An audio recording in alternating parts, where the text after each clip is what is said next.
कहीं ना कहीं उनको सुनना भी चाहिए। और देखिए, ये सिर्फ सिंधिया नहीं बल्कि तमाम जो भी सांसद हैं उनका भी कर्तव्य होना चाहिए कि अपने 2023 में बीजेपी इसी सीट से चुनाव हार चुकी है। अब 2.5 साल के अंदर क्या बीजेपी के समर्थन में लोग आएंगे और क्या लोगों को रिझाने के। दतिया उपचुनाव नरोत्तम मिश्रा के लिए अग्नि परीक्षा से कम नहीं, चाहे उनका चुनाव लड़ना होता या फिर उनका टिकट कटना, दोनों ही सूरतों में नरोत्तम मिश्रा के लिए ये तय करना है कि क्या बीजेपी उनके साथ रहेगी।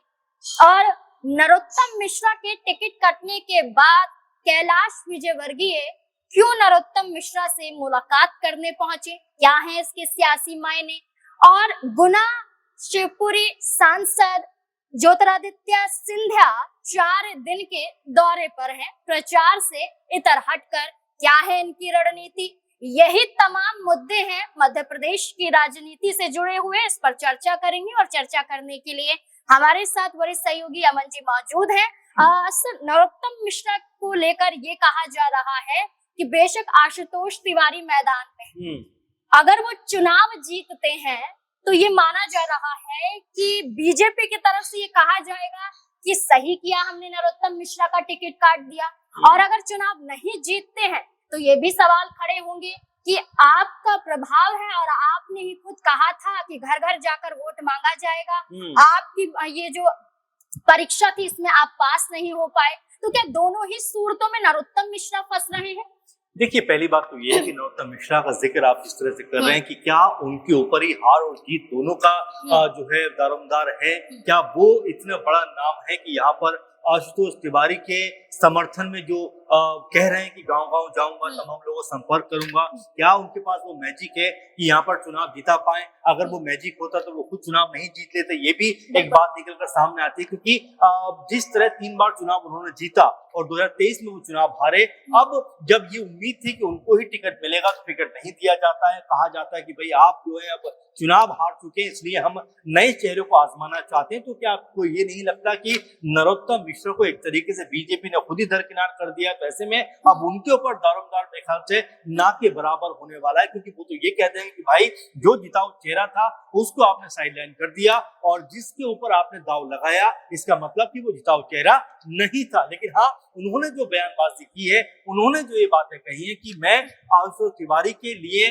प्रचार प्रसार करूंगा, लोगों के पास जाऊंगा, क्या वैसा होता हुआ दिखाई पड़ेगा। और क्या उनका मैजिक जो लगातार 3 बार दतिया के ऊपर चला, क्या इस दफा चलता हुआ दिखाई देगा, ये अपने आप में बड़ा सवाल है। और सवाल ये भी बन जाता है कि क्या कांग्रेस पार्टी के जो प्रत्याशी हैं घनश्याम सिंह, उनके सामने अपने आप को मजबूत तरीके से पेश कर पाएंगे आशुतोष तिवारी। क्योंकि घनश्याम सिंह यहीं से 2 बार चुनाव जीत चुके हैं, तो ऐसे में उनका प्रभाव ज्यादा दिखाई पड़ता है। और साथ में तीसरे जो उम्मीदवार हैं दामोदर यादव, उनको लेकर भी कहा जा रहा है कि वो भी साइलेंट वोटों पे अपनी निगाह बनाए हुए हैं। उनको भले ही ये नहीं कहा जा रहा है कि वो इस रेस में यानी कि जो विनिंग रेस है उसमें कहीं शामिल है, लेकिन क्या वो भी कोई बड़ा यहाँ पर वोट बैंक अर्जित कर सकते हैं। क्या उनके समर्थन में भी यहाँ अच्छे खासे जो मतदाता है वो निकल कर सामने आएंगे। तो अभी कई तरह के कयास भी यहाँ पर लगते हुए दिखाई पड़े, क्योंकि 2023 में बीजेपी को यहाँ से हार मिली है। और ये समझा जा सकता है कि देखिए 2.5 साल के बाद क्या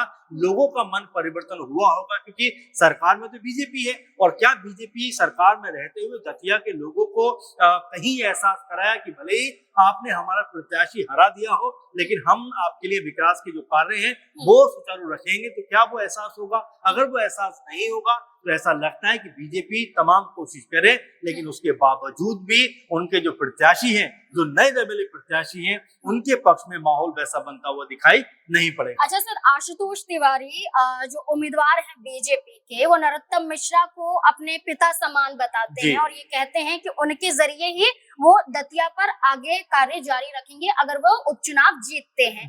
वहीं मुख्यमंत्री मोहन सिंह यादव उनके कंधों पर हाथ रखते हैं और ये बताते हैं कि हम आपके साथ हैं। लेकिन जब नरोत्तम मिश्रा को आगे करने की बारी आती है तो तब ये हकीकत नहीं दिखाई देती है, चाहे उनका टिकट कटना हो, चाहे प्रचार प्रसार की लिस्ट सामने आना हो, जी।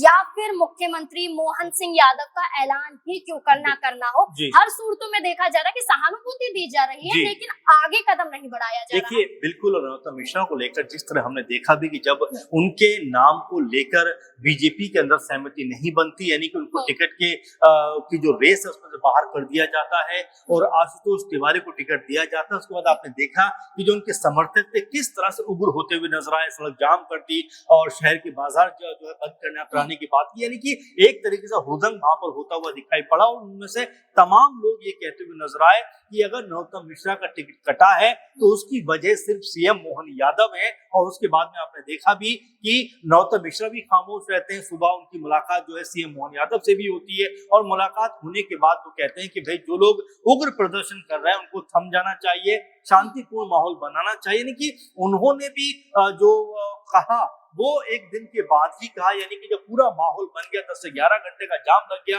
लोग उग्र प्रदर्शन करते हुए दिखाई पड़े और उसके बाद नरोत्तम मिश्रा ये बात कहते हुए नजर आए। अब यहाँ दिल्ली भी वो आते हैं और उसके बाद ये कहते हुए नजर आते हैं कि दिल्ली में कोई बड़ा नेता मुझसे नहीं मिला, मोहन यादव से मुलाकात होती है। तो नरोत्तम मिश्रा को लेकर इस तरह का माहौल बना कि जिस कद के वो नेता थे उन्हीं के कह सकते मान में उनको एक तरीके से घेर दिया गया। उनको पूरी तरीके से ये एहसास दिलाया गया कि भाई आपका दौर अब खत्म हो चुका है, इसलिए आप नहीं बल्कि आपके अलावा हम दूसरे नेताओं को चाहते हैं। तो इसमें कोई दोहराई की बात नहीं है कि यहाँ से नरोत्तम मिश्रा की जो अब तक की मजबूत साख थी उसके ऊपर असर पड़ा है। और यही वजह है कि जब वो एक मंच पे चुनाव प्रचार कर रहे थे जहां पर मोहन यादव बैठे होते हैं और इमरती देवी बैठी होती हैं और तमाम नेता बैठे होते हैं, उनकी आंखों से आंसू छलक पड़ते हैं और वो इस बात को जरूर बयां कर रहे थे कि भले ही वो आशुतोष के समर्थन में खड़े हो लेकिन अंदर का जो दर्द है उसको वो संभाल नहीं पा रहे। अच्छा सर, ज्योतिरादित्य सिंधिया जो अब 4 दिन के दौरे पर हैं अपने ही क्षेत्र में, और ये माना जा रहा है अपने संसदीय क्षेत्र में ज्योतिरादित्य सिंधिया का 4 दिन के लिए पहुंचना, दौरा करना, लोगों से मिलना, समस्या सुनना, ऐसे वक्त पर जब चुनाव प्रचार प्रसार के लिस्ट में उनका नाम है और आज से प्रचार की जो एक तरीके से पॉलिसी होती है वो शुरू हो गई है। बीजेपी के नरोत्तम मिश्रा ने तो आज की तारीख तय की थी कि वो आज से घर घर जाएंगे, तो नरोत्तम मिश्रा तो दिखाई दे रहे हैं, ज्योतिरादित्य सिंधिया और चेहरे क्यों नहीं नजर आ रहे हैं? देखिए, अभी हालांकि शुरुआत है, 16 तारीख है, इसके बाद अब यहाँ से चुनाव प्रचार जो है वो अब चरम सीमा पर पहुंचता हुआ दिखाई देगा। तमाम जो बीजेपी के स्टार प्रचारक है वो यहाँ पर नजर आएंगे। सिंधिया जी की बात आप कर रहे हैं, देखिए वो केंद्रीय मंत्री भी हैं, गुना शिवपुरी से वो सांसद भी है, तो जाहिर बात है कि अपने क्षेत्र की तमाम समस्याएं कहीं ना कहीं उनको सुनना भी चाहिए। और देखिए, ये सिर्फ सिंधिया नहीं बल्कि तमाम जो भी सांसद है उनका भी कर्तव्य होना चाहिए कि अपने जो संसदीय क्षेत्र है वहां पर जाएं, लोगों से मुलाकात करें, बातचीत करें, उनकी समस्याओं को सुनते हुए दिखाई पड़े। लेकिन आपने जो दूसरी बात कही है कि आखिर अगर वो अपने ही क्षेत्र में रहेंगे तो दतिया के ऊपर कब वो कह सकते हैं कि मजबूत रणनीति बनाते हुए दिखाई पड़े हैं, क्योंकि सिंधिया को दतिया को लेकर बड़ी जिम्मेदारी दी गई, उनको मुख्य चुनाव प्रभारी बीजेपी ने बनाया। तो ऐसे में उनकी भूमिका भी बड़ी मजबूत और कह सकते हैं कि बहुत ज्यादा प्रभावशाली रहने वाली है, क्योंकि उनके ऊपर जिम्मेदारी है कि वो ऐसी रणनीति बनाए, इस तरह के समीकरण बैठाएं कि आशुतोष तिवारी के समर्थन में एक माहौल कह सकते हैं दतिया के अंदर बनता हुआ दिखाई पड़े। तो सिंधिया को लेकर वाकई में इस तरह की बातें जरूर सामने आएंगी, क्योंकि अभी 3-4 दिन भले ही वो अपने क्षेत्र में हो, लेकिन अभी चूंकि 30 जुलाई को मतदान है, ऐसे में अभी 10 से 12 दिन का पूरा समय पड़ा है और ज्योतिरादित्य सिंधिया जरूर दतिया के अंदर जाएंगे और वहां जाकर अपने प्रत्याशी यानी आशुतोष तिवारी के लिए माहौल बनाएंगे। अब वो माहौल कितना जो है कह सकते हैं बीजेपी के समर्थन में आता है, क्योंकि 2023 में बीजेपी इसी सीट चुनाव हार चुकी है। अब 2.5 साल के अंदर क्या बीजेपी के समर्थन में लोग आएंगे और क्या लोगों को रिझाने के लिए सिंधिया की जो रणनीति है वो काम आएगी? यानी अभी भी तमाम सारे सवाल बने हुए हैं, लेकिन जैसा आपने कहा कि वो 3-4 दिन के अपने क्षेत्र के दौरे पर है, तो हो सकता है कि इस दौरान वो दतिया में भी जाते हुए दिखाई पड़े, दतिया को लेकर भी बयानबाजी करते हुए नजर आए और एक रणनीति जो है जो जीत के लिए कहीं ना कहीं उनके कांधे पर दी गई है कि भाई आप जो है तमाम चीजों को मैनेज करिए, तमाम चीजों को देखिए और आशु तिवारी के पक्ष में, समर्थन में एक माहौल तैयार करिए, ताकि दतिया में जो 2023 में बीजेपी को हार मिली, वो 2026 में जीत मिलती हुई वहां पर दिखाई। ये बिल्कुल यही देखना होगा कि जब नतीजे आएंगे तो नतीजे क्या बताएंगे, क्योंकि हर चेहरों की चर्चा हो रही है और जिम्मेदारियों की चर्चा हो रही है, लेकिन क्या इन जिम्मेदारियों के साथ जीत हासिल हो पाएगी? आपको क्या लगता है मध्य प्रदेश में